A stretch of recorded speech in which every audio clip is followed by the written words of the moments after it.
ଜୟଗୁରୁ। ମୋର ପ୍ରାଣର ପ୍ରିୟ ଶ୍ରୀ ଶ୍ରୀ ଠାକୁର ମୋର ପରମାଧ୍ୟା ଜଗଜନନୀ ଶ୍ରୀ ଶ୍ରୀ ବଡ଼ମା ପରମ ପୂଜ୍ୟ ଶ୍ରୀ ଶ୍ରୀ ବଡ଼ଦା ପୂଜ୍ୟପାଦ ଶ୍ରୀ ଶ୍ରୀ ଆଚାର୍ଯ୍ୟ ଦେବଙ୍କ ଚରଣରେ ମୋର କୋଟି କୋଟି ପ୍ରଣାମ। ଆଉ ଏଇ ମାତୃ ସମ୍ମିଳନୀ ଶୁଣୁଥିବା ଶ୍ରୋତା ଭାଇମାନଙ୍କୁ ଓ ମା'ମାନଙ୍କୁ ମୋର ଅନ୍ତରର ଜୟଗୁରୁ। ଆଜି ଆମେ ଏହି ଶ୍ରାବଣ ମାସର ଶେଷ ମାତୃ ସମ୍ମିଳନୀର କୋରସ ଶୁଣିବା।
କୋରସ ପରେ ଆମେ ଗୋଟିଏ କୀର୍ତ୍ତନ ଚାଲନ୍ତୁ ଶୁଣିବା।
ଜୟଗୁରୁ କୋରସ ଆଉ କୀର୍ତ୍ତନ ସୁନ୍ଦର ଭାବେ ସରିଛି। ଏବେ ଚାଲନ୍ତୁ ଗୀତା ମା'ଙ୍କଠୁ କିଛି ଆମେ ଯାଜନା ଶୁଣିବା।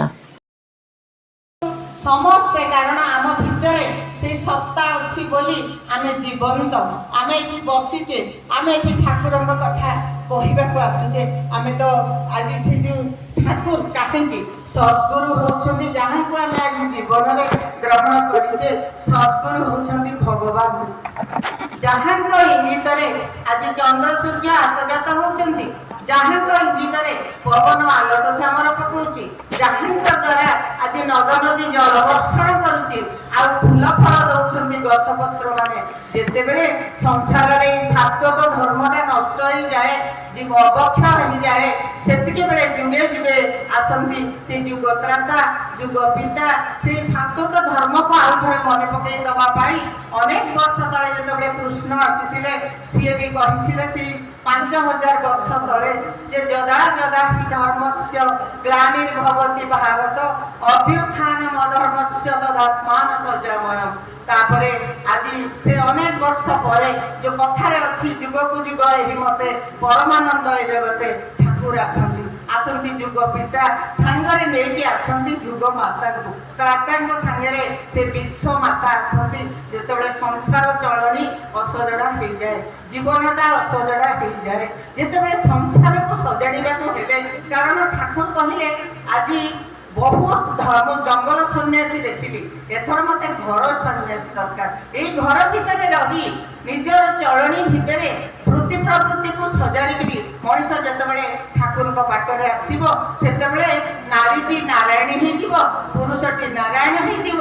ଆଉ ସେଇଥିପାଇଁ ଠାକୁର ଏଇ ଯୋଉ ଦୀକ୍ଷାର କଥା କହିଲେ, ଆଜି ସମସ୍ତେ ମୁଁ ଟିକିଏ ଦୀକ୍ଷା କଥା କହି ପୁଣି ଆସିବି ମାଙ୍କ କଥା, ଯିଏ ଆଜି ସବୁଠୁ ଆଲୋଚନାର ବିଷୟବସ୍ତୁ। ଆଜି 30 ବର୍ଷ 131 ବର୍ଷ ତଳକୁ ଆମେ ଫେରିଛେ, ସେଇ ତାଙ୍କରି ସ୍ମୃତି ଚାରଣ କରୁଛେ। ସେଇ ଯୋଉ ଗୋଟେ ବାରିଧାର ଶ୍ରାବଣରେ ସେଇ ମା ଆବିର୍ଭୂତ ହେଇଥିଲେ, ତା ପୂର୍ବରୁ ସେଇ ଯେତେବେଳେ ଆମେ ଦୀକ୍ଷିତ, ଆମେ ଦୀକ୍ଷା ନେଲେ, ଯୋଉମାନେ ଠାକୁରଙ୍କୁ ପଚରା ହେଲା ଦୀକ୍ଷା କାହିଁ ନବୁ, ଦୀକ୍ଷା ନେଲେ କଣ ହବ? ଠାକୁର କହିଲେ ନାମ କରିବୁ, ନାମ କରିବା ପାଇଁ ଦୀକ୍ଷା ନବୁ। ନାମ କଲେ କଣ ହବ? ନାମ କଲେ ଯାହାକୁ ଜାଣି ନଥିଲୁ ସବୁ ଜିନିଷ ତ ଭିତରୁ ଜଳ ଜଳ ହେଇକିରି ଦିଶିବ। ଏଇ ପ୍ରସଙ୍ଗରେ ଥରେ ଶ୍ରୀ ବରଦା କହିଦେଲେ, ତାଙ୍କ ନାତୁଣୀ ଅର୍ଜମା ସାନ୍ୟାଲ, ଯିଏ ଏରୋଡ୍ରମରେ ଏବେ ବି ଅଫିସର ଅଛନ୍ତି, ସିଏ କହିଲେ ଦାଦୁ ଜୀବନ ପଥକୁ ବାଛେଇବ କଣ ନେଇକି ଆମେ ସଂସାରରେ ଚାଲିବୁ? ଏଇଟା ଗୋଟେ ସଂସ୍କାର ଥିବା ଝିଅର ପ୍ରଶ୍ନ। କାରଣ ଏଇ ଯୋଉ ପ୍ରାଚୁର୍ଯ୍ୟ ଆଉ ସୁଖ, ଏଇ ଯୋଉ ବିଳାସ ବେସନ ରିଚେସ୍ ସୋସିଆଲ ପୋଜିସନ, ଏଗୁଡା ସବୁ ଅସ୍ଥାୟୀ କ୍ଷଣିକ। କିନ୍ତୁ ସେଇ ଝିଅଟି ଯେତେବେଳେ ପଚାରିଲା, ସେତେବେଳେ ଦାଦା କହିଲେ, ବରଦା କହିଲେ ତୃଣାଦପି ସୁନିଜେନ ତରରିବ ସହିଷ୍ଣୁ ନା ଅମାନିନ ମାନଦେନ ତୀର୍ଥନିଆ ସଦାହରି। ଜୀବନରେ ସଦାବେଳେ ତମେ ତୃଣ ଭଳିଆ ଗୋଟେ ଘାସ ଗଛ ଭଳିଆ ନଇଁ ଯାଅ, ତା ଦେହରେ ଯଦି ଗାଡିଟେ ଚାଲିଯାଏ ଘାସଟା ପୁଣି ଠିଆ ହେଇ ପଡେ, କାରଣ ସେ ନଇଁ ଯାଇଛି। ତରରିବ ସହିଷ୍ଣୁ ନା, ଗୋଟିଏ ବୃକ୍ଷ ପରି ତମେ ସହନଶୀଳ ହୁଅ। ବୃକ୍ଷରୁ ମଣିଷ ଫୁଲ ପାଏ, ଫଳ ପାଏ, କାଠ ପାଏ, ଛାଇ ପାଏ, ସବୁ ପରେ ବି ମଣିଷର ମନ ବୁଝେନି, ତାକୁ କାଟି କୁଟିକିରି ପୁଣି ଜାଳ କରିଦିଏ, ତାକୁ ବି ସେ ସହିଯାଏ। ସେମିତି ତରରିବ ସହିଷ୍ଣୁ ନା ଅମାନିନ ମାନ ଦେନା। ଆଜି ସଂସାରରେ ଆମେ ଯୋଉମାନେ ଭଲ ଅବସ୍ଥାରେ ଅଛେ, ଯୋଉମାନେ ଅବହେଳିତ, ଯୋଉମାନେ ଉପେକ୍ଷିତ, ଯୋଉମାନେ ତଳେ ତଳେ ଅଛନ୍ତି, ସେଇମାନଙ୍କୁ ଆଗ ମାନ ଦ। ଆମେ ତ ମାନବ, କିନ୍ତୁ ମାନ ଦ, ତାଙ୍କୁ ମାନ ଦିଆଯାଉ। ଅମାନିକୁ ଆଗ ମାନ ଦିଆଯାଉ। ଆଉ ଜୀବନରେ ସବୁବେଳେ ପ୍ରତି ମୁହୂର୍ତ୍ତରେ କୀର୍ତ୍ତନିଆ ସଦାହରି କହିକି ଦେଖେଇଲେ ଦାଦା ସେ ବଡା ଦେଖେଇଲେ ଗୋଟେ ଦୂର ଗାଁକୁ।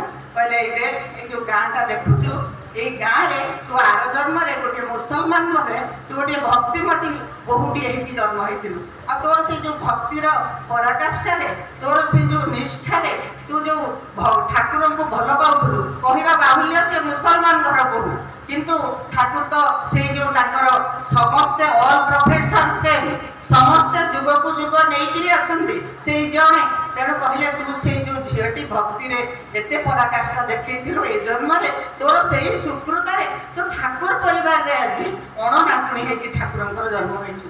ଭାବନ୍ତୁ ଯେ ଏଇ ଯେଉଁ ଜୀବନ ପଥକୁ ପାଥେୟ କିଏ ପଚାରେ ନା ସଂସ୍କାର ଥିବା ମଣିଷଟି। ଆଜି ଆମେ ସଂସ୍କାରିତ କି କ'ଣ ସେ କଥା ତ ନାହିଁ, କିନ୍ତୁ ଆମ ହାତରେ ସବୁଠୁ ବଡ଼ ଅସ୍ତ୍ର ଆମେ ନାମ ପାଇଛୁ।